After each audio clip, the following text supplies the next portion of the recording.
So you're sick and tired of forgetting your friends' birthdays and spending hours memorizing 2 lines for a work presentation? Well, then get some chopsticks ready, or better yet, ask Elon Musk for advice on how to improve your memory. What? You don't have his phone number? No worries, we did it for you. Back in 2001, Elon Musk phoned mechanical engineer Jim Cantrell, who used to work for the French space agency. Musk wanted to know if it could be possible to send a spaceship to Mars. He was willing to build his rockets, so he borrowed some books on the topic from Cantrell. In no time, he was ready to return the books and discuss rocket physics and astrodynamics with the scientist. Cantrell was surprised. Want to become a rocket scientist from scratch too? Well, then listen up. As we can sum up from his interviews, Elon Musk has 2 basic learning rules. First, you gotta make sure you're building your own tree of knowledge. If you want to go beyond your limits of learning, start with a trunk and big branches, and only then get into the leaves. And by now, you might be wondering what on earth he is talking about. Well, let's say you're learning a new language. Instead of remembering individual words, you should start with some general rules.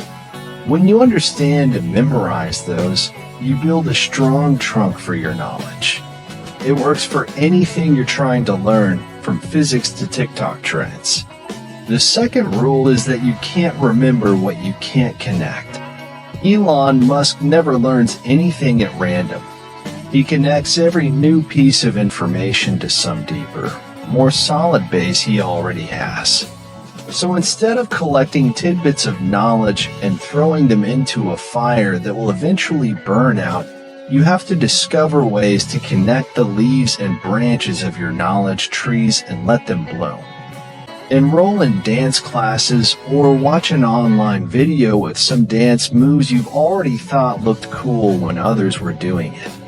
When you learn new dance moves, you boost your memorizing skills and processing speed. Try using all your senses in everyday life. Visit a farmer's market, travel, garden, bake a batch of cookies, take notes at a meeting, or try a new restaurant. Whatever you do, focus on touching, tasting, smelling, hearing, and seeing things all at the same time. The more senses you use, even for something you do every day, the more brain power will involve in keeping that memory. Spice up your daily life. Take a new route to work. Put your calendar on the other side of the table, or try a new type of coffee. Pay attention to details you usually ignore. Can you tell how many plates you have in your kitchen cabinet right now? Count them, or the number of stairs you take every day. Also, try taking a shower with your eyes closed. Doing things using the sense of touch will signal your brain about them and give it a good workout. Still waiting for the fist clenching part, aren't you? In 2013, psychologists from Montclair State University experimented. They concluded that clenching the right hand for 90 seconds helps in memory formation. To help your trees grow, you gotta surround yourself with people who are the best in their field. Can't invite the world's brightest minds for a barbecue in your backyard? Well, at least make them virtually present in your life. Watch their interviews, listen to podcasts, and read as much as you can. Musk recommends books about other geniuses and reading as much as you can in general. When he was 9 years old, he devoted himself to reading the complete Encyclopedia Britannicas and then moved on to science fiction books for around 10 hours daily. If reading is not your idea of fun, can I interest you in clenching your fists and other unconventional ways of pumping up your brain power? 99% of the world population has a dominant hand. What's yours, by the way? Yeah, I mean the one you use to write, make food, paint, etc. Try to switch to your other hand now, and then to strengthen neural connections in your brain that will make your mind and memory sharper. Use your opposite hand while brushing your teeth, cleaning, or washing the dishes. It might seem hard the first time you do it, but it'll give your brain the perfect kind of stimulation. By adjusting, just keep practicing this exercise regularly. And, don't do it while you're driving your car. Zumba, salsa, jazz dance, hip-hop dance, your heart out as often as possible. If you do the same with your left hand, it can improve your memory recall. They asked 50 adults to remember words from a long list. Those who clenched their fist could recall more words, believe it or not. The researchers believe that clenching a fist triggers specific brain regions responsible for memory processing. Can you remember the name of that girl someone introduced you to at their birthday party? Or that nice mechanic who helped you fix your car? You'll probably recall their face, but the name is a different story because it doesn't tell you that much about them. If you want to give your brain another dose of a workout and make an effort to remember that data, just say it out loud.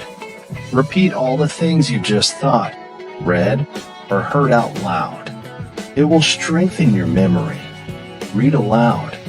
Go back to those things through longer periods of time every few hours, every day. That's how you master complicated data and skills. Build your memory palace. Put the memorabilia back. I'm talking about another memory technique here. Choose a place that you know really well. Your hometown, school, or maybe your closet. It's ideal to choose the one that is large and has many details. Let's say your house. Now think of a route that goes through that place. You enter through the front door. What do you see next? Your kitchen. Okay, now choose the location where you'll store the information you want to memorize.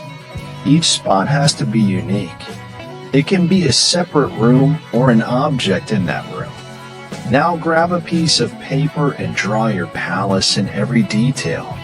Once you're done, close your eyes and visualize the image. Open your eyes and compare the image in your mind with what you have on paper. Keep practicing until they match perfectly.